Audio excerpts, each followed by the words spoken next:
नमस्कार, जय महाराष्ट्र वृत्तवाहिनीवर आपल्या सगळ्यांचं स्वागत। मी प्रसाद काथे। महाराष्ट्र काँग्रेसचे प्रदेशाध्यक्ष नाना पटोले हे तसं बंडखोर व्यक्तिमत्व आहे। थेट पंतप्रधान नरेंद्र मोदींना आव्हान दिल्याच्या नंतर भाजपातून बाहेर पडून त्यांनी काँग्रेसमध्ये स्वतःचं अस्तित्व तयार केलंय। पण नानांची वाटचाल काँग्रेसमध्ये तितकीशी सहज नाही। त्यांच्यासाठीची आव्हानं जेवढी पक्षात आहेत त्याच्यापेक्षा कमी बाहेर आहेत। नाना आपल्या सोबत जोडले गेलेले आहेत। या मुलाखतीच्या निमित्ताने आपण त्यांच्या राजकीय वाटचाली बरोबरच त्यांच्या राजकीय महत्त्वाकांक्षेची सुद्धा चर्चा करणार आहोत। नाना पटोले, आपलं खूप खूप स्वागत। चर्चेत मी आपल्याला नाना म्हणू, नाना साहेब म्हणू, नानाजी म्हणू? मला नाना म्हटलं तर आवडतं, कारण की साहेब हा शब्द मला आवडत नाही। अगदी। आणि महाराष्ट्राच्या राजकारणात जेवढे साहेब आहेत त्या सगळ्यांनाच तुम्ही नडत असता।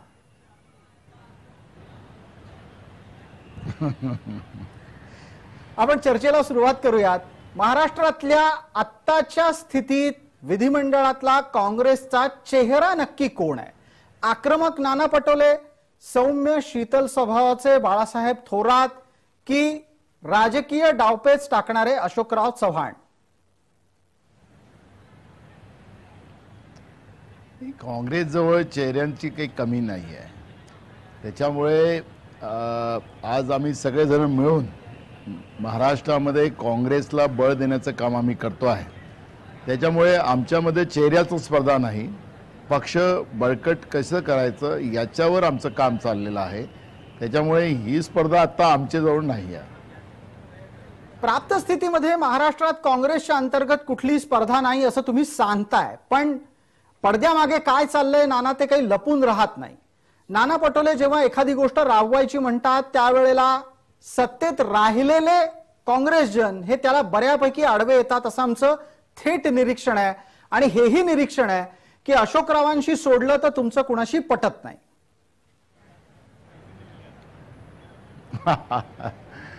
आपण 2 दिवसाच्या पहिले बाळासाहेब थोरातांचा इंटरव्ह्यू घेतला, तोही मी बघितला। त्यांनी असं कुठेही सांगितलं नाही की माझं वैरत्व नानाशी नाही। त्यामुळे असं भांडण लावण्याचं काम करू नका। आमच्या इथं सगळेजण आम्ही एकत्रित आहोत आणि एकत्रितच आम्ही पुढे जाणार आणि महाराष्ट्रात एक नंबर काँग्रेस करणार। सगळ्यात मोठा पक्ष महाराष्ट्रामध्ये काँग्रेस बनणार हे मी सुरुवातीच्या काळात जे सांगितलं होतं त्याला आता सुरुवात झालेली आहे। आपण पाहिलं की ज्या काही आता निवडणुका होतात आहेत महाराष्ट्रामध्ये आणि ह्या गेल्या महाराष्ट्राच्या 19च्या नंतरच्या निवडणुकीच्या नंतर अनेक पक्षाला या ठिकाणी त्यांचे आमदार कमी झाले। काँग्रेस एकमेव पक्ष आहे की त्याचे आमदार वाढले। त्यामुळे आम्ही सगळेजण युनायटेड आहोत आणि मीडियाच्या माध्यमातून विरोधक त्या पद्धतीच्या हवा पसरवत असतील त्याचा फरक कुठेही काँग्रेसवर होत नाही, काँग्रेसच्या लीडरशिपवर होत नाही आणि आम्ही सगळे सोबत आहोत। त्याच्यामुळे त्याचे रिझल्ट यायला लागलेले आहेत। बिलकुल। अगदी ताज्या घडामोडींमध्ये तुम्ही कसब्याची निवडणूक जिंकलात आणि इतकंच नाही तर नाना पटोले, एका गोष्टीचं क्रेडिट तुम्हाला द्यावं लागेल की तुम्ही पक्षाची धुरा सांभाळल्याच्या नंतर निवडणुकांमध्ये चांगले निकाल यायला लागले। हे सगळं आधी का होत नव्हतं? आधीच्या नेतृत्वाच्या आणि धोरणांमध्ये काही कमतरता होती का? नाना पटोलेंनी समीकरण बदलले, लढाईचं समीकरण बदललं आहे का? बघा, आता जी काही 2014 पासून देशपातळीवर जी काही राजकारणाची परिस्थिती बदललेली आहे, जी हुकुमशाही प्रवृत्ती या देशामध्ये निर्माण झालेली आहे, लोकशाही त्यांना मान्य नाही, मूठभर लोकांसाठी सत्तेचा फायदा मिळवून देणं ही मानसिकता भाजपची आहे आणि या हुकुमशाही व्यवस्थेच्या विरोधात लढण्याची भूमिका जी आहे ती रणनीती आहे ती मी तयार केलेली आहे। आणि म्हणून जनतेच्या प्रश्नासाठी रस्त्यावर लढाईसाठी पण मी मागं पुढं पाहत नाही। काँग्रेस पक्ष पूर्ण त्या ताकदीनं त्या ठिकाणी लागताय। आपण पाहिलं असेल की राहुलजींची यात्रा कन्याकुमारी ते काश्मीर जी झाली तिला सगळ्यात जास्त ताकद जी मिळाली ती महाराष्ट्रात मिळाली, कारण की त्याचं कारणच असं आहे की महाराष्ट्रामध्ये जी काही रणनीती आम्ही गेल्या 2 वर्षात उभी केली त्यामुळे काँग्रेस जनतेच्या प्रश्नावर रस्त्यावर आली आणि राहुलजींच्या यात्रेमध्ये मोठ्या प्रमाणात ताकद देऊन यात्रेला मजबूत करण्याचं काम, पूर्ण देशभरामध्ये संदेश देण्याचं काम ते महाराष्ट्रात झालं। आणि म्हणून आता ही लढाई लढण्याची जी आम्ही जी पॉलिसी बनवली त्याचा उपयोग आता झालेला आहे। पण नाना, तुम्हाला आठवत असेल महाराष्ट्रातून तुम्ही इतकी मेहनत घेऊन ही भारत जोडो यात्रा मध्य प्रदेशच्या सीमेवर नेऊन सोडलीत आणि मध्य प्रदेशात गेल्यानंतर राहुल गांधी म्हणतात की महाराष्ट्रापेक्षा जास्त प्रतिसाद मध्य प्रदेशात मिळाला।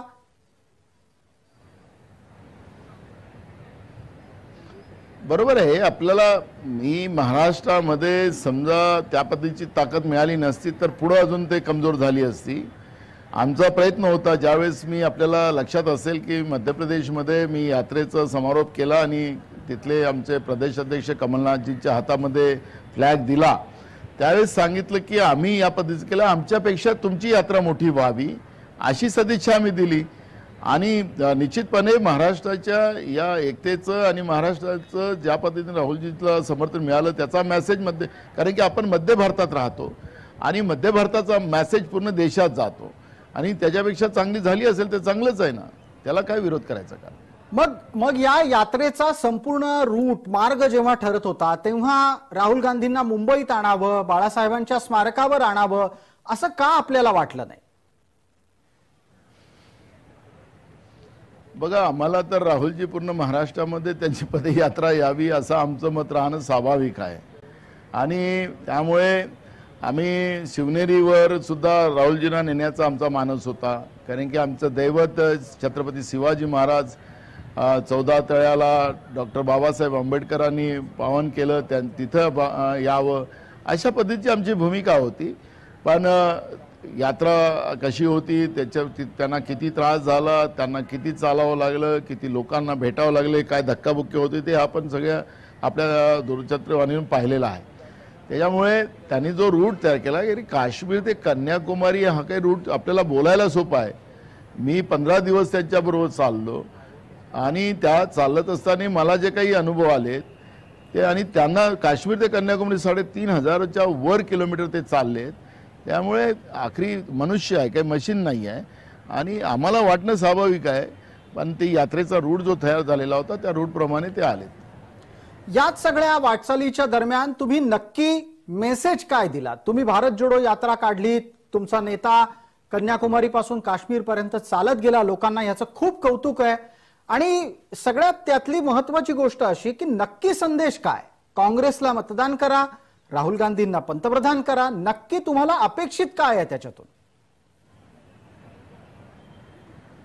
आपण पाहिलं असेल की राहुल गांधीजींना जेव्हा जेव्हा राजकीय प्रश्न विचारले गेलेत मीडियामध्ये त्यावेळेस राहुल गांधीजींनी एवढंच सांगितलं की मी ही यात्रा जी काढलेली आहे, जे देशामध्ये सामाजिक धार्मिक जे दुफडी माजवण्याचा प्रयत्न जो गेल्या 8-9 वर्षापासून चालू झालेला आहे, धर्माधर्मामध्ये वाद करून माणसाला वेगळं केलं जाते आहे, देश विकून देश चालवला जातो आहे, देशाच्या संविधानिक व्यवस्था संपवल्या जात आहेत आणि म्हणून देशाची एकात्मतेची भूमिका घेऊन, कारण की ज्यावेळेस इंग्रजाला या देशातून हाकलायची वेळ आलेली होती त्यावेळेस देशाच्या एकात्मतेचीच भावना मांडली गेली होती, त्याला कोणीतरी पुढे आलं पाहिजे होतं आणि ते पुढे येण्याचं काम त्या काळात महात्मा गांधी असतील अनेक थोर पुरुषांनी केलेला होता।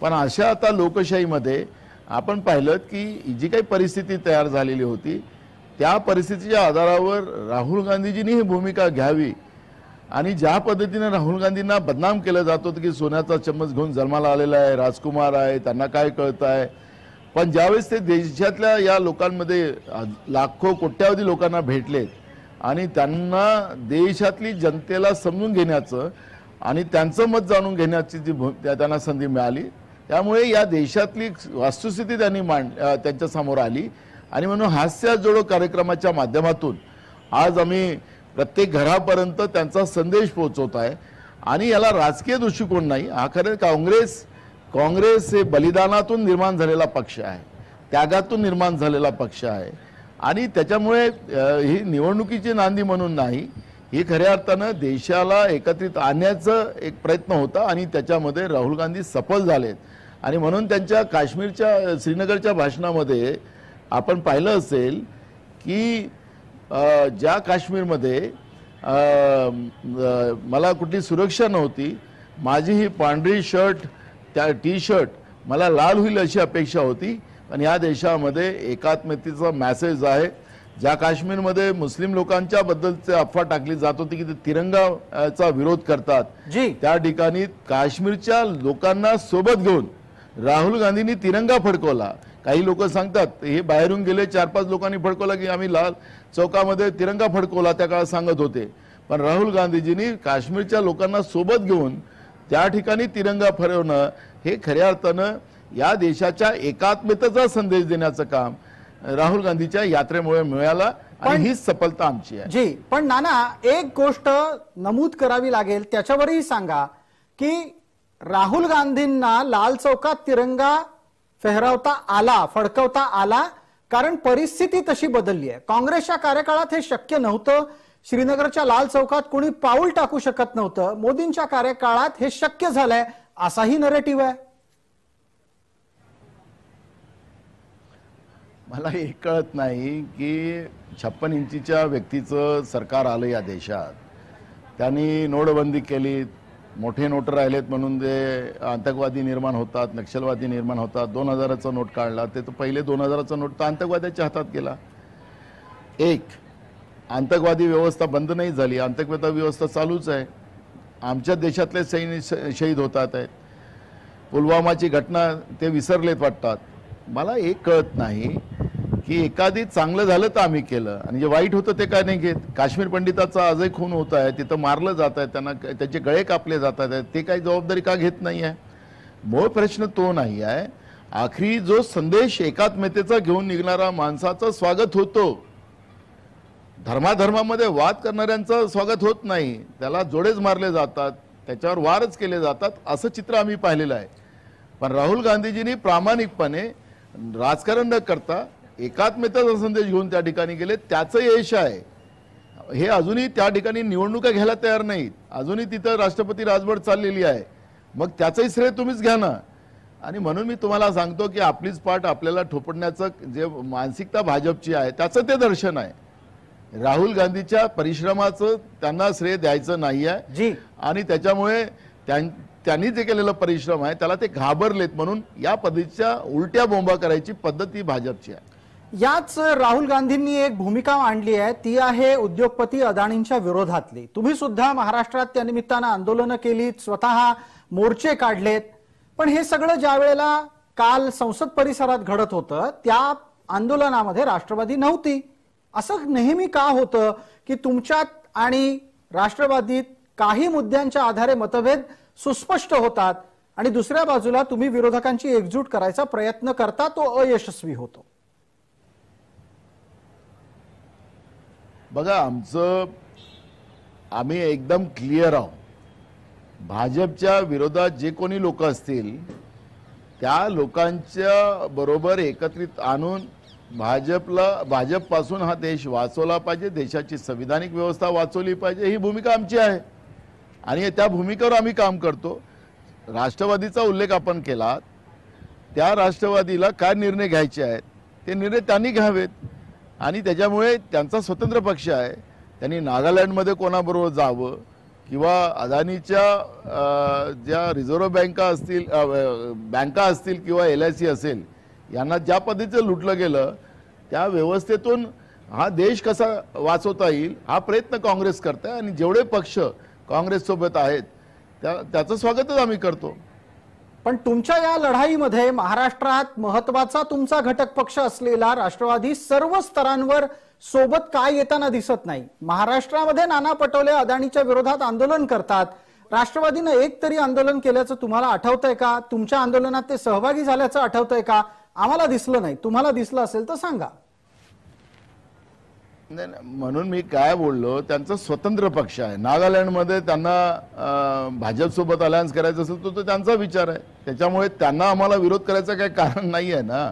पण महाराष्ट्रामध्ये त्यांना भाजप विरोधी लढायचं असेल आणि ते आमच्याबरोबर राहायला तयार असेल तर बिलकुल त्यांचं स्वागत आम्ही करू. जर तरच्या चर्चेमध्ये एक आणखी नवी माहिती अशी समोर आलेली आहे की येत्या लोकसभेच्या निवडणुकीमध्ये काँग्रेसनं स्वतः 3ऱ्या क्रमांकाच्या जागा मवियात स्वीकारायची तयारी दाखवली आहे. 9 जागांवर फक्त महाराष्ट्रामध्ये काँग्रेस लढणार आहे अशी माहिती अनेक ठिकाणी समोर येते. वस्तुस्थिती काय आहे? कालच्या बैठकीत असं काही झालं का? मवियाच्या बैठकीमध्ये जागा वाटपाचं सूत्र ठरलं, हे वास्तव आहे का? प्रसाद, आता तुम्ही 9 सांगत होता, मला सकाळी काही मीडिया सांगत होते 8. मला तर कळत नाही की फेक न्यूज कुठून येतात। आज महाराष्ट्रामध्ये काँग्रेसचं जे जनमतामध्ये मोठ्या प्रमाणात कोल काँग्रेसच्या बाजूने येतो आहे आणि या सगळ्या गोष्टीला आपण सगळे पाहतोय। जो सर्वे आला त्या सर्वेमध्ये सुद्धा काँग्रेसच जास्त जागेवर 38 जागेपैकी सगळ्यात जास्त जागेत काँग्रेसमध्ये पुढे आहे।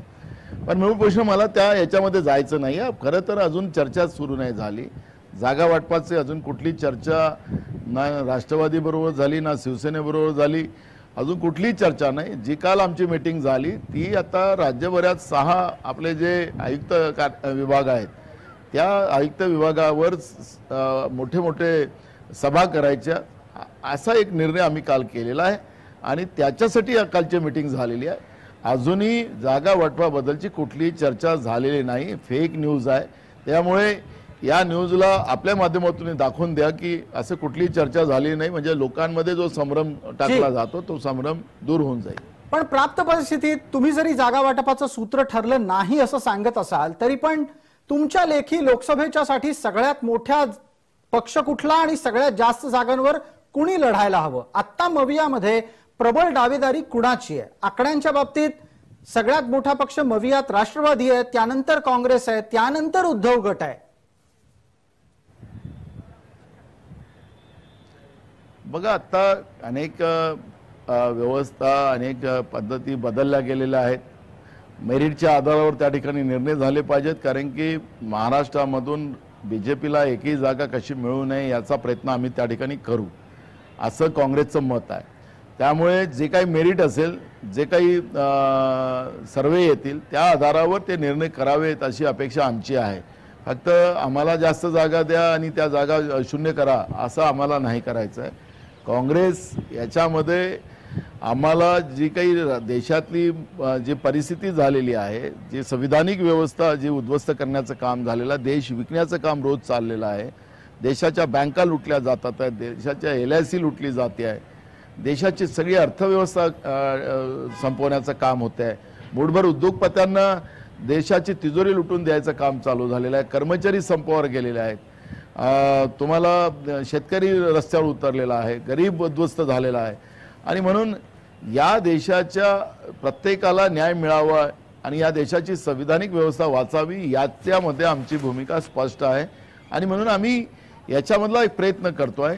मेरिटच्या आधारावर निर्णय व्हावा, जागा कोणाला कमी होतात की जास्त होतात त्याच्यावर आम्हाला जायचं नाही आहे, कारण की ही लढाई ती नाही आहे, ही लढाई देशहिताची लढाई आहे आणि त्याच्यामुळे कोण मोठा आणि कोण लहान याच्यातला निर्णय केला जाणार नाही, तो मेरिटच्या आधारावर निर्णय केला जाईल।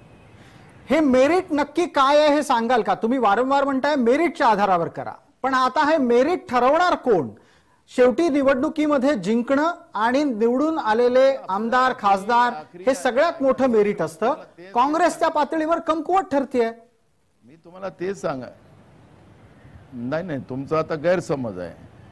काँग्रेसने पूर्ण तयारी केलेली आहे, प्रत्येक लोकसभा क्षेत्रामधला सर्वे मागवून सुरू केलेला आहे आम्ही आणि आम्ही प्रत्येक स्तरावर आमचं काम सुरू आहे।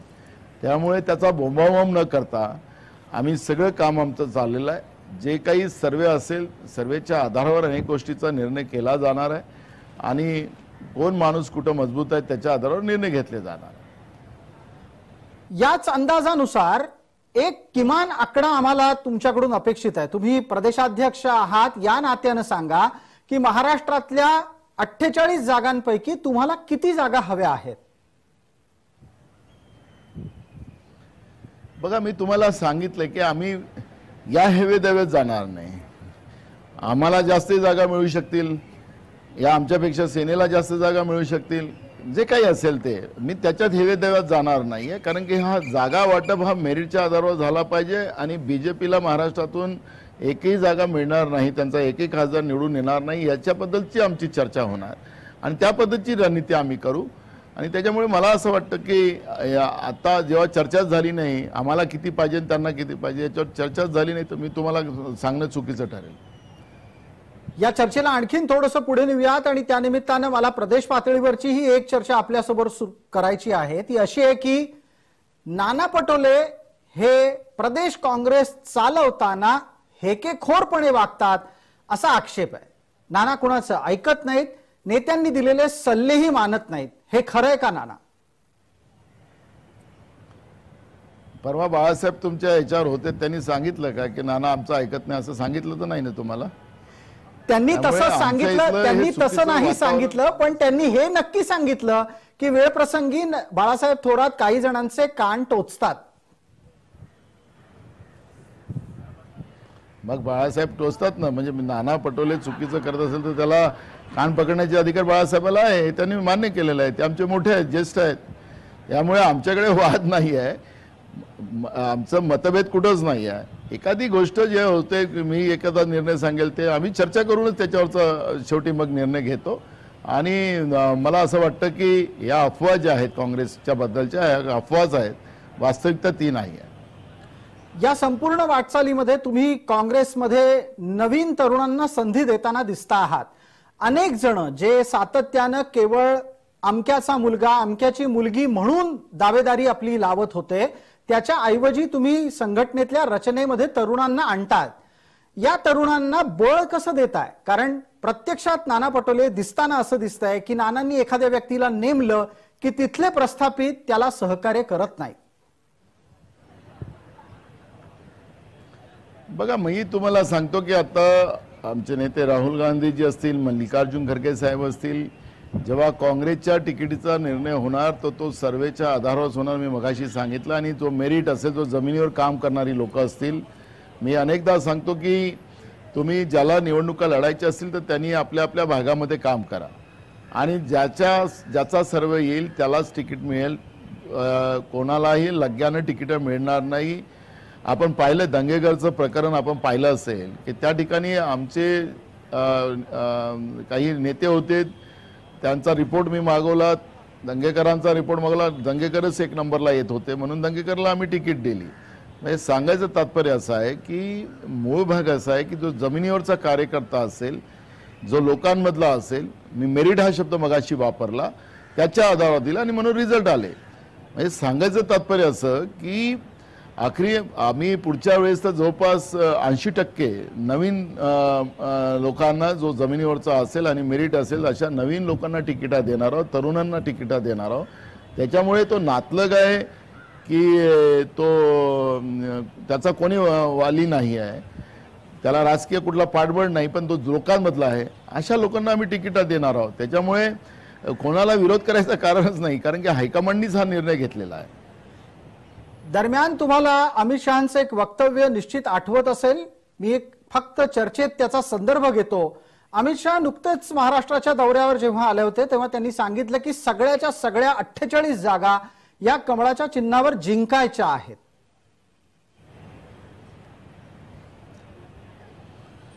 मला एक कळत नाही की ज्या पद्धतीनं अमित शहा बोलून गेलेत, त्यांना त्यांच्याजवळ काय जादू आहे मला माहिती नाही आहे, पण आज महाराष्ट्रातली परिस्थिती आपण पाहिली की कोण खुश आहेत ना? कर्मचारी खुश आहेत, शेतकरी खुश आहेत, गरीब माणूस खुश आहे. फक्त 2 उद्योगपती खुश असतील तर त्यांच्या भरोशावर हे लोक निवडणुका जिंकायला निघाले असतील तर मला असं वाटत नाही की आज जी काही परिस्थिती आहे आणि जे काही निवडणुकीचे निकाल, जे बाय इलेक्शन असेल, कारण की परवा तर एकनाथ शिंदे साहेबांनी ते एक नवीन आयाम विधानसभेमध्ये मांडला की उत्तर प्रदेशमध्ये बाय इलेक्शन बीजेपी हारली आणि उत्तर प्रदेशमध्ये बीजेपी बहुमतानं सरकारमध्ये आली. एक नवीन आयाम त्यांनी आणला. पण हे महाराष्ट्र आहे, या महाराष्ट्रामध्ये उत्तर प्रदेशचं जे काही घडलं ते इथं घडणार नाही. महाराष्ट्र आहे, महाराष्ट्रात पुरोगामी विचार आहे आणि हा पुरोगामी विचार एवढा मजबूत आहे की या विचाराला तोडण्यासाठी जो प्रयत्न तत्कालीन राज्यपालाच्या माध्यमातून असेल, भाजपच्या अनेक मंत्र्यांच्या माध्यमातून असेल, संतांना असेल किंवा महापुरुषांना अपमानित करण्याचं काम जे झालं आणि त्याच्या मागचा उद्देश एकदम क्लिअर होता आणि तो काही महाराष्ट्रात चालणार नाही. महाराष्ट्रात पुरोगामी विचाराला मजबूती आहे आणि त्याचे रिझल्ट आता भाजपच्या विरोधात यायला लागलेले आहेत. आणि म्हणून जो काही स्वप्न बीजेपीचे ज्येष्ठ नेते बघत असतील त्याचा महाराष्ट्रामध्ये कुठलाही त्यांचा प्लॅन सक्सेस होणार नाही. पैशाच्या भरोश्यावर तुम्हाला लक्षात असेल की आता कसब्याच्या निवडणुकीमध्ये आणि चिंचवडच्या निवडणुकीमध्ये जे काही पैसे वाटून, धमकी देऊन, सत्तेचा दुरुपयोग करून जो काही प्रकार घडला, पोलिसांचा वापर त्याच्यामध्ये केला गेला, IPS अधिकाऱ्यांना त्याच्यामध्ये वापरलं गेलं, या पद्धतीचं जे चित्र पाहिलं की हे महाराष्ट्राच्या इतिहासामध्ये कधीच घडलं नाही. मंत्र्यांबरोबर वॉन्टेड लोक जे गुन्हेगारीमध्ये आहेत ते लोक मंत्र्यांबरोबर फिरताना पण त्यांचे फोटो पाहिलेत.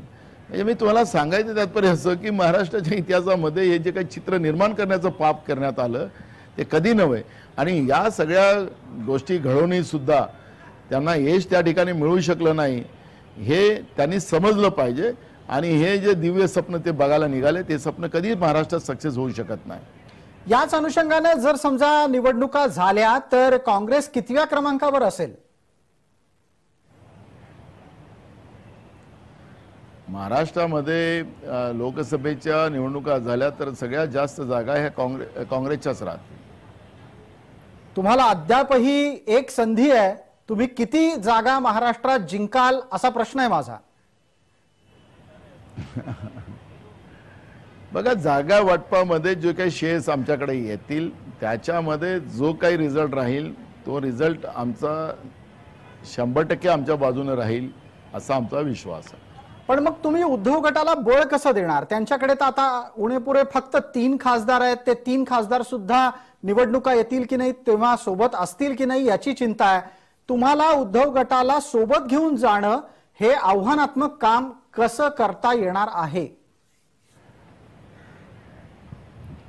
मी तुम्हाला तेच सांगत आहे, त्यांच्या शेअर्स जे त्यांना जातील त्यांना त्या जागा त्यांच्या मेरिटवर येतील त्याच्यामध्ये काँग्रेस पक्ष ताकदीने त्यांच्या सोबत राहील. त्यांना पण त्याचा वाटावेल. आमचा मी तुम्हाला सुरुवातीला सांगितलं की 100% निकाल बीजेपीच्या विरोधात कसा लावता येईल आणि एकजुटीनं आम्हाला कसं त्या ठिकाणी काम करता येईल याचा प्लॅन आम्ही करणार आहोत. आणि ह्या सभाचा जे आयोजन आम्ही करतोय तर त्याच्या मागचा उद्देश तोच आहे.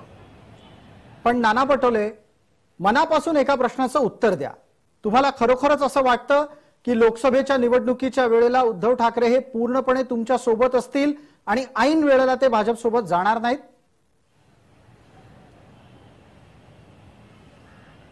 मी तुम्हाला मगाशी तुमच्या एका प्रश्नाचं उत्तर देताना सांगितलं की आम्ही बीजेपी विरोधातली मूठ बांधण्याचा आमचा प्रयत्न चालू आहे. जे कोणी आले त्यांना आमच्या सोबत घेऊन चालायचं आणि जी देशविरोधी व्यवस्था, देश संविधानिक व्यवस्थेच्या विरोधातली जी व्यवस्था सत्तेमध्ये आहे तिला उखडून फेकणं हा आमचा एकमेव उद्देश आहे. त्याच्यामुळे जे कोणी राहतील त्यांना आम्ही सोबत घेऊन चालू, जे नाही राहिले तर त्यांना सोबत घेऊन चालायचं काही कारणच नाही. त्याच्यामुळे आमची एकदम लाईन क्लिअर आहे. आणि महाराष्ट्रामध्ये तुम्हाला सांगतो की आमच्याबरोबर राहिलेल्याचाच फायदा आहे. नाना पटोले, आपण एक अत्यंत मोठं वक्तव्य केलेलं आहे, जे सोबत राहतील त्यांना सोबत घेऊन चालू. यातूनच तुम्हाला काय सांगायचंय ते महाराष्ट्राला कळलेलं नाही असं अजिबात नाही. याच निमित्ताने एक पटकन उपप्रश्न आहे. मग कोणत्या मुद्द्याच्या आधारावर तुम्हाला ही चिंता वाटतेय की उद्या भविष्यात निवडणुका येतील तेव्हा उद्धव ठाकरे सोबत असतील की नसतील हे आज सांगता येत नाही? नाही, तुम्ही मला प्रश्न केला की राहतीलच की नाही राहतील असा तुम्ही प्रश्न केला. मगाशी तुम्ही राष्ट्रवादीबद्दलचा प्रश्न उपस्थित केला. त्यांचा पक्ष आहे, त्यांचा पक्षाचा निर्णय घेण्याचे अधिकार त्यांचे आहेत. त्याच्यामुळे मी बघायशी कोणाच्या मनात काय चाललेलं आहे. मी तर काही भविष्यवाला नाही आहो आणि भविष्यवाल्याच्या पार्टीमध्ये पण नाही आहो. मी कर्मावर विश्वास ठेवणारा माणूस आहो आणि मी कर्माच्या आधारावरच तुम्हाला मी काही गोष्टी सांगितल्यात. त्याच्यामुळे आम्ही मगाशी सांगितलं की ज्या वाट्याला शिवसेनेच्या वाट्याला जागा जातील तिथं काँग्रेस पूर्ण ताकदीने त्या ठिकाणी काम करेल. त्या जागा पूर्ण निवडून आणण्यामध्ये यशस्वी आम्ही होऊ, मी असं बोललो. त्याच्यामुळे तुम्ही अर्थाचा अनर्थ करू नका. तुम्ही विचारलेल्या प्रश्नाचं उत्तर मी दिलं की कोणी त्यावेळेस काय परिस्थिती होतं. आता जसं नागालँडचा विषय तुम्ही मगाशी विचारला तर त्याला आम्ही काही त्यांना जबरदस्ती करू शकत नाही ना. त्यांच्या पक्षाचा निर्णय ते घेतील ना. बिलकुल. चर्चेला एक छोट्याशा विश्रांतीची गरज आहे. पटकन एक छोटी विश्रांती घेतोय, लगेचच परत येतोय नाना पटोलेंच्या राजकीय महत्वाकांक्षेची आणि काही राजकीय चुकांची ही चर्चा पुढच्या भागात.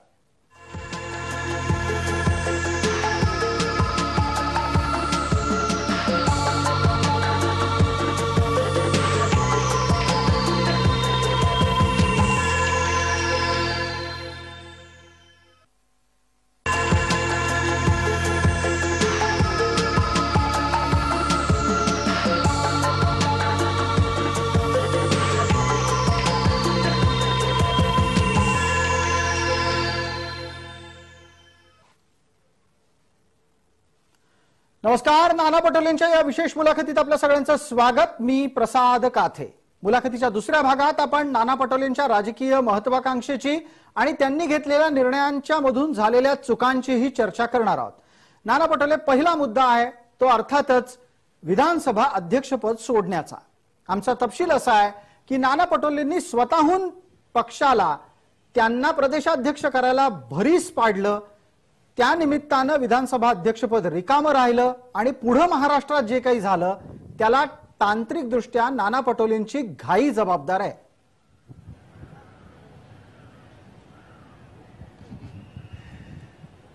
प्रसाद, मला एक कळत नाही की नेहमी माझं काही राजकीय बॅकग्राऊंड नाही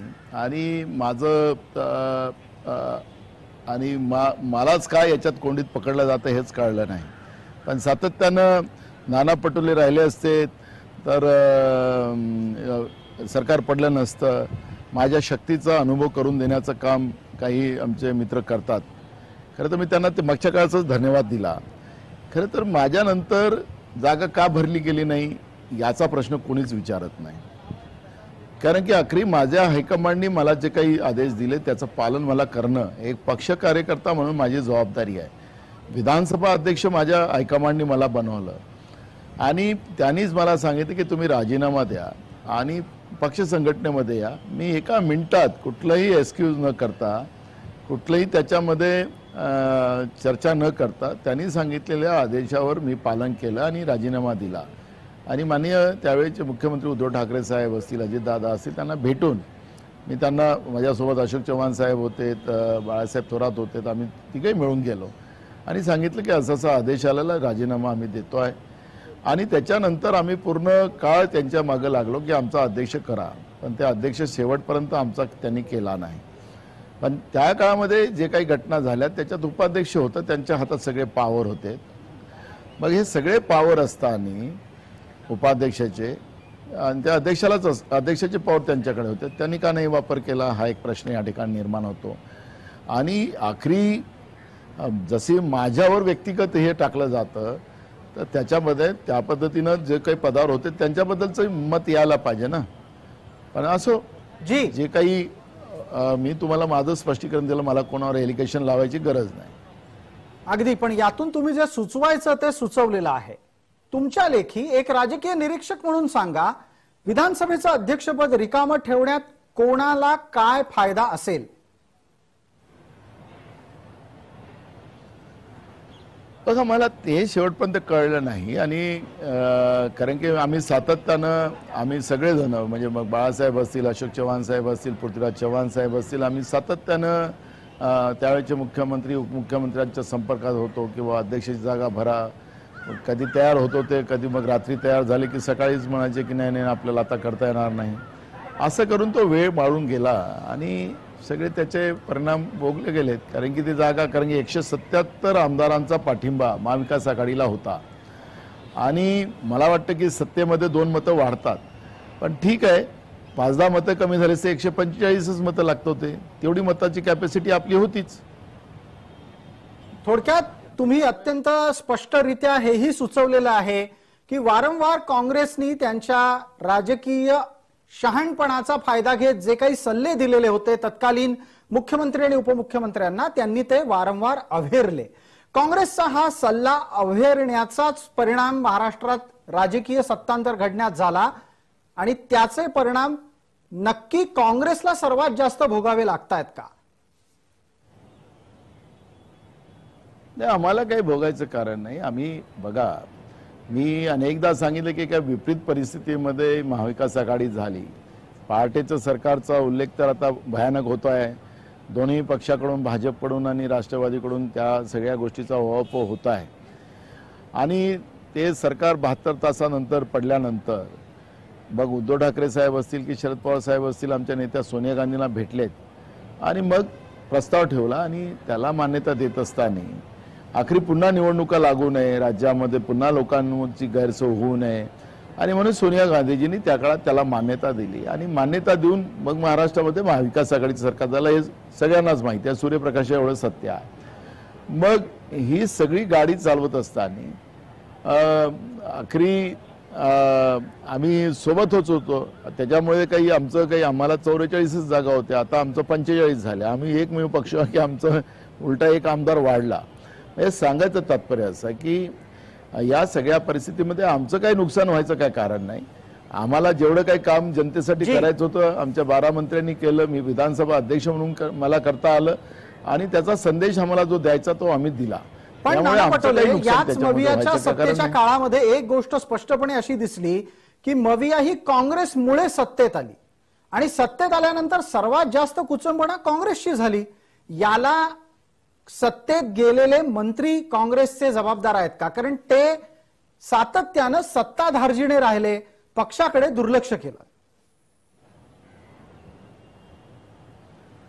नाही, आपल्याला असं म्हणता येणार नाही, कारण की अखेरी 3 पक्षाचं सरकार जेव्हा सत्तेत आलं तर या सत्तेमध्ये कमीपणा जास्त, कोणाचं कमी आणि कोणाला जास्त असा वाटा मिळणं स्वाभाविकच आहे. त्यामुळे 12 मंत्र्यांनी आमच्या चांगलं काम केलं आणि त्याचे रिझल्ट आता यायला लागलेले आहेत. त्याच्यामुळे आमच्या 12 मंत्र्यांनी काम केलंच नाही, त्यांची कुचंबना झाली असं म्हणता येत नाही. आपण वारंवार असं सांगता आहात की प्राप्त स्थितीमध्ये काँग्रेस असा एकमेव पक्ष आहे ज्याचे आमदार वाढतायत.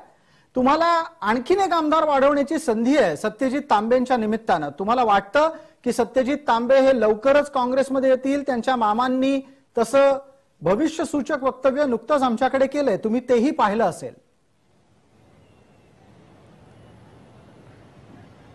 त्यांचं विधान परिषदेचं भाषण आपण ऐकलं तर त्याचं उत्तर मामाला पण मिळेल, त्यामुळे मी जास्त प्रतिक्रिया त्याच्यावर देणार नाही. पण याचा अर्थ असाही निघतो की नाना पटोलेंनी मनापासून त्यांना माफ केलेलं दिसत नाहीये सत्यजित तांबेंना. नाही, मी म्हणत आहे ना, मी विधान परिषदेचं त्यांचं पहिलं भाषण तुम्ही ऐकलं तर तुम्हाला त्याचं उत्तर मिळेल. बिलकुल. या वाटचालीमध्ये आत्ताच्या घडीला नेत्यांना त्यांच्या मुलांना आमदारकी खासदारकीच्या राजकारणामध्ये फिट करायचंय, हे काही लपून राहिलेलं नाही. नाना, तुमच्याकडे अशा प्रकारची कुठलीही सोय लावायची जबाबदारी नाहीये. तुम्ही तुलनेनं पूर्णपणे पक्षाच्यासाठी आता मोकळे आहात. पण या नेत्यांना ज्यांना त्यांच्या मुलांना राजकारणात फिट करायचंय ती डोकेदुखी तुम्ही निस्तरणार कशी आहात? नाही, मी तुम्हाला मगाशी सांगितलं की आदरणीय राहुल गांधी आणि मल्लिकार्जुन खरगे साहेबांचा एक निर्णय याच्यामधला झालेला आहे. ते नेत्यांचे पोरं आहेत म्हणून त्यांना आम्ही तिकीट देणार असं नाही, पण त्यांचं मेरिट त्या ठिकाणी असेल, त्या मेरिटच्या आधारावर त्याला तिकीट दिले जाईल. नेत्याचं पोरगं होणं म्हणजे काही पाप झालं असं नाही होऊ शकत. आखरी त्यांचं मेरिट असेल, त्यांना निवडून येण्याची क्षमता असेल तर नेमक्या त्यांचा विचार केलाच जाणार आहे. त्यामुळे हा जो काही योगायोग लावला जातो आहे की नेत्यांच्या पोरांना नाही दुसऱ्याला तिकीट देणार असं नाही. आमचं सगळ्यांना मी तुमच्या माध्यमातून आवाहन करतो की ज्याला निवडणुका लढायच्या असतील तर त्यांनी आपल्या जमिनीवर काम केलं पाहिजे, लोकांमधलं आपलं जनमत वाढवलं पाहिजे, पक्षाचं काम केलं पाहिजे. अशा लोकांना आम्ही तिकीटं देऊ. तुम्हाला वाटतंय की लोकसभेला लोक पंजाचं तिकीट घेऊन निवडणुकीत उतरायची हिंमत करतील 2024ला? तुम्हाला मी सांगतो, मला किती तिकीट मागण्याची लाईन लागलेली आहे तुम्हाला आता अंदाज नाही आहे. सगळ्यात जास्त आता आमच्याकडे तिकीट मागणाऱ्यांची संख्या आहे. त्यामुळे तुम्हाला आज मीडियाच्या माध्यमातून जो, कारण की 4था स्तंभही दाबण्याचं काम केंद्राच्या सरकारच्या माध्यमातून झालेलं आहे आणि हे काही लपलेलं नाही आहे. BBC सारख्या एका वृत्तवाहिनीला ज्या पद्धतीनं प्रेशर आणून त्यांच्यावर मग अनेक मीडिया, प्रिंट मीडियाच्या लोकांना ज्या पद्धतीने दाबून त्यांनी आपल्या पद्धतीनं राबवण्याचा प्रयत्न केलेला आहे, हे तर लपलेलं नाही आहे. म्हणून मीडियाच्या माध्यमातून दाखवण्याचा जो प्रयत्न, मी तुम्हाला एक साधं उदाहरण आत्ता परवाच्या अर्थसंकल्पाचं सांगेल. आतापर्यंत प्रसाद, एखादं बजेट आपला अर्थसंकल्प आल्यानंतर त्याच्यावर तुमच्या चॅनलवर डिबेट व्हायचे आहेत. आता यावेळेस तुम्हाला कुठल्याही चॅनलला डिबेट पाहायला मिळाला नाही. काय हे कशाचं धोतक आहे? फक्त त्याच्यामध्ये पंचामृत टाकलेलं होतं म्हणून सगळ्यांना अमृत मिळालं असं म्हणून त्याच्यावर डिबेट झालं नाही. कुठल्या पेपरवर साधं त्याच्यावरचं चर्चा आली नाही. म्हणजे सांगायचं तात्पर्य असं की माध्यमाच्या माध्यमातून ऑल इज गुड असं जे काही चित्र दाखवलं जातो आहे, गुड फील जे दाखवलं जातो आहे, त्याचा काही फरक पडणार नाही का? हे शेतकरी आज येत आहेत, नाशिकवरून पैदल पायाला रक्त लागलेलं आहे, अनेक शेतकरी भोळ येऊन पडलेले आहेत, अनेक शेतकऱ्यांना हॉस्पिटलमध्ये ॲडमिट केलं गेलेलं आहे, शेतकरी रस्त्यावर आलेला आहे, आपला भाजीपाला रस्त्यावर फेकतो आहे, कांदा फेकतो आहे, कापूस फेकतो आहे. हे काही सोपं नाही आहे, याला तुम्ही एकदम साध्या पद्धतीने घेऊ नका. आणि दुसरा महत्त्वाचा प्रश्न आहे की कर्मचाऱ्यांचा विद्रोह हा जो आहे त्याच्यावर सरकार त्यांना चिरडून टाकायचा प्रयत्न करताय, त्यांच्यावर कारवाई करायचा प्रयत्न करताय.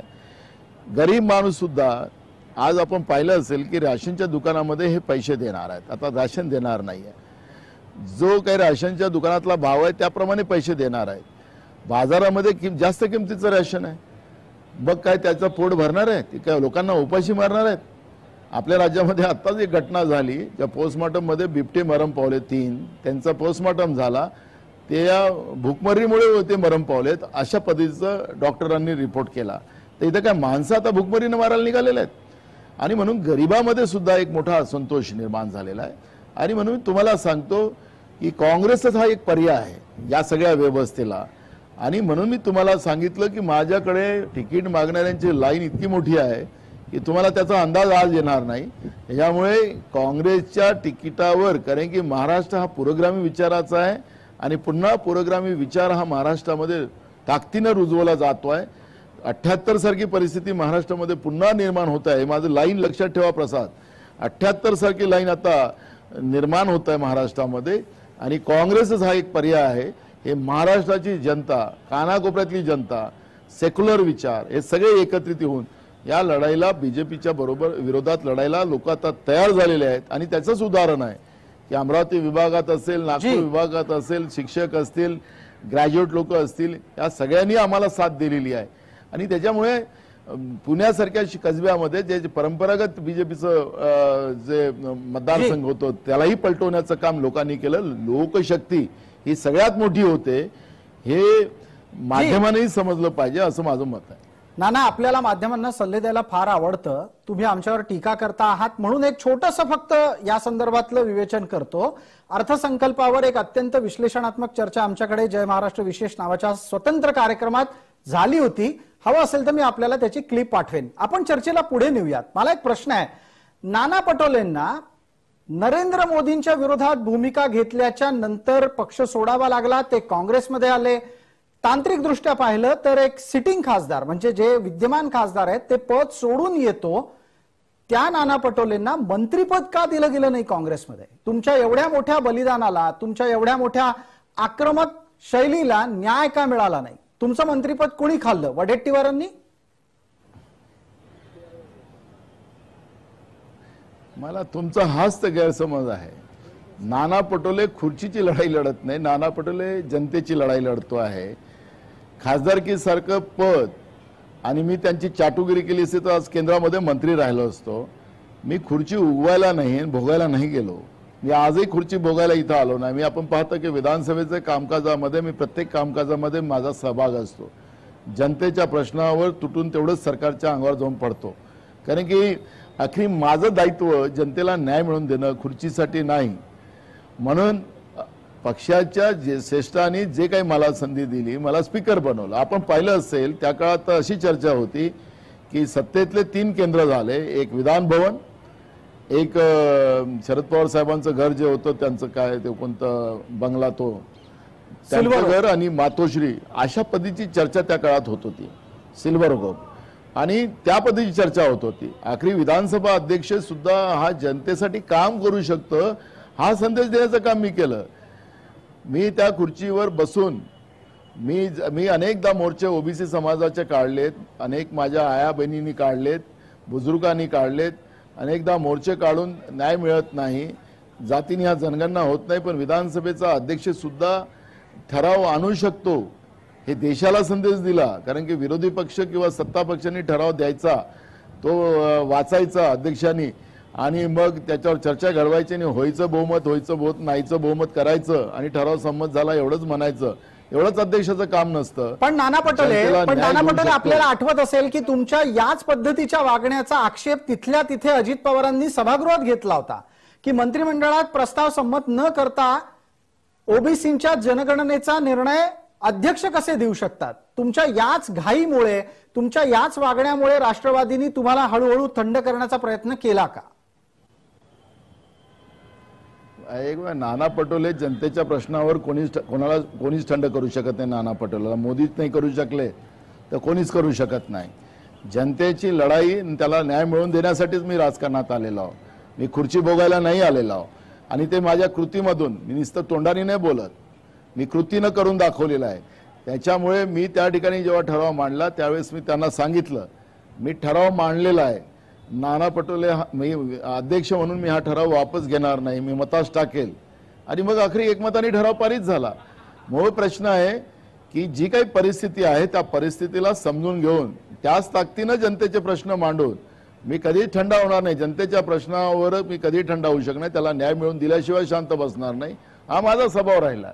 मला त्याच्यात खासदारकीसारखं पद 2.5 वर्ष खासदारकी बाकी असताना मी एका मिनिटात सोडलं. माझा काही, मी म्हणून सुरुवातीला सांगितलं, माझ्या घरातनं ग्रामपंचायत मेंबर कोणी होता आणि माझा कुठलाही राजकीय गॉडफादर नाही. आणि मी पुन्हा शून्य झालो. पुन्हा जनतेने मला एवढ्या मोठ्या पदावर आणून बसवलेलं आहे. त्यामुळे जनताच ही लोकशाहीतली आमचं दैवत आहे हे समजणारा मी कार्यकर्ता आहे. आणि म्हणून मी आज या लोकशाही व्यवस्थेमध्ये जिवंत आहे. नाना पटोले, याच निमित्तानं एक गावातली चर्चा, अर्थात ती सगळ्या ठिकाणी आहे, विदर्भात जास्त आहे, ती अशी आहे की तुम्ही पडद्यावर फक्त देवेंद्र फडणवीसांशी संघर्ष करता, पडद्यामागे तुमचं आणि त्यांचं सूत अतिशय चांगलं जुळलेलं आहे. हे खरं आहे का?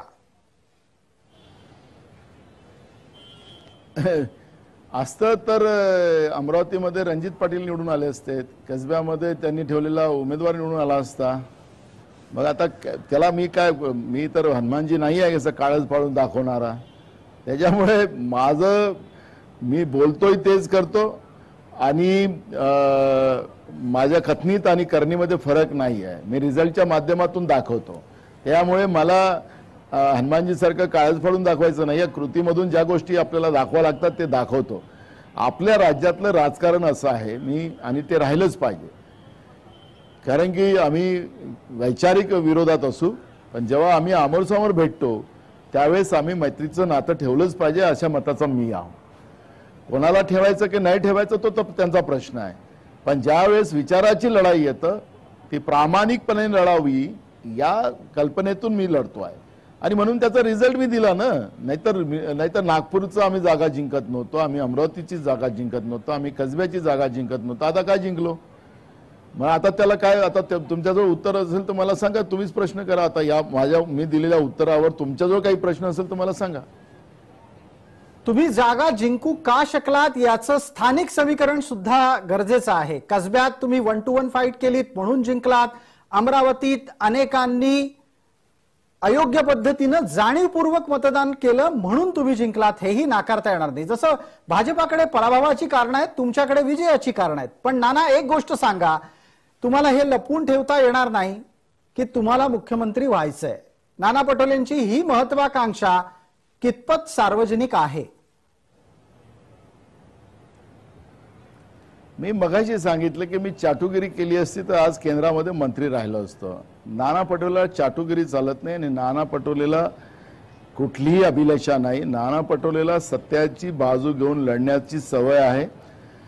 जे काही नशिबानं असेल ते मला भेटेल. त्या खुर्चीचा निर्वाह करत असताना तो मला जनतेला किती फायदा देता येईल याचा विचार करून मी काम करेल. माझ्याजवळ खुर्ची भोगायसाठी खुर्ची मला नाही पाहिजे. आणि ते मी 11 महिन्याच्या माझ्या विधानसभेच्या अध्यक्षपदाच्या माध्यमातून मी दाखवलेलं आहे. आणि माझ्यावर कोण पण एक पैशाचं एलिगेशन पण करू शकत नाही. तुम्हाला लाखो लोक या महाराष्ट्रामध्ये भेटतील की नाना पटोलेंनी 11 महिन्याच्या विधानसभा अध्यक्षपदाच्या खुर्चीवर महाराष्ट्राच्या असंख्य भागाच्या सामान्य माणसाला, ज्यांचे छोटे छोटे प्रश्न होते ते घेऊन यायचे, निवेदन घेऊन यायचे. मी तातडीनं सेक्रेटरी पासून याला बोलवायचं, त्याची मीटिंग लावायची, वेळेला मंत्र्याला बोलवायचं, तिथला प्रश्न तिथं सोडवायचा. या पद्धतीचं काम मी केलं. त्याच्यामुळे सत्ता ही जनतेची असते आणि जनतेचा फायदा त्याच्यात व्हावा हे समजणारा मी कार्यकर्ता. त्यामुळे मुख्यमंत्री हे स्वप्न माझं नाही आहे. पक्षाच्या श्रेष्ठीला जे काही निर्णय घेतील त्या निर्णयाला जी काही मला संधी मिळेल त्या संधीचं या राज्यासाठी आणि या राज्याच्या जनतेसाठी त्याचा उपयोग व्हावा हे माझं स्वप्न आहे, माझं खुर्चीचं स्वप्न नाही आहे. तुमच्या नेतृत्वामध्ये येत्या लोकसभेत आणि नंतरच्या विधानसभेमध्ये काँग्रेसचा आकडा किती पोहोचेल? सगळ्यात मोठा पक्ष काँग्रेस राहील. तुमच्या याच वक्तव्यामुळे सातत्यानं मवियामध्ये तुमची खिल्ली उडवली जाते. उडवू द्या ना, त्याला काय उडवलं तर माझं काय नुकसान झालं? माझ्या पक्षाचा फायदाच झाला ना.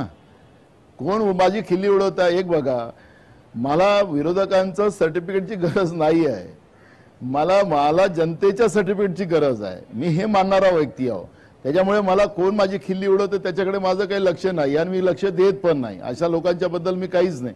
मी रिझल्ट ओरिएंटेड आहे. मला रिझल्टला महत्त्व द्यायचं आहे. मी परवा पण कसब्यामध्ये एक कार्यकर्ता म्हणून, मी प्रदेशाध्यक्ष म्हणून त्या ठिकाणी काम केलं नाही. 8 दिवस तिथं बसलो एक कार्यकर्त्यासारखा. मी त्या ठिकाणी कॉर्नर सभा घेतल्यात आणि मला जे रिझल्ट पाहिजे ते मी घेऊन घेतले. त्याच्यामुळे मला कोणाच्या प्रमाणपत्राची गरज नाही, मला जनतेच्या प्रमाणपत्राची गरज आहे आणि जनता मला ते प्रमाणपत्र देत आहे. पण नाना, तुम्ही असं म्हणता की विरोधकांच्या प्रमाणपत्राची तुम्हाला गरज नाही, पण मवियात सुद्धा उद्धव ठाकरे आणि शरद पवार दोघेही तुमच्यावर टीका करण्याची संधी सोडत नाहीत. अजित पवार पण तुम्हाला टोमणे मारतात. मी तुम्हाला तेच सांगितलं ना, मला त्यांच्या पक्षातून कोण काय बोलायचं, मी माझा पक्ष, त्यांनाही आपला पक्ष मोठा करायची अपेक्षा असू शकते. त्याच्यामुळे मी माझा पक्ष मोठा करायला मला कोणी थांबवू शकत नाही. त्याच्यामुळे मला कोणाच्या प्रमाणपत्राची गरज नाही. मी तुम्हाला एवढंच सांगतोय, मला कोणाच्या बद्दल बोलायचंच नाही. जाता जाता हाही खुलासा मग आपण करा की 2024ला भारताचा पंतप्रधान कोण असेल? राहुल गांधी. त्याच्यामध्ये कोणाचं दुमत राहू शकत नाही. पण नाना, काल तुम्ही मवियाच्या बैठकीमध्ये हजर होतात, तिथे घोषणा दिली गेली की शरद पवार मुख्यमंत्री व्हावे, शरद पवार पंतप्रधान व्हावेत.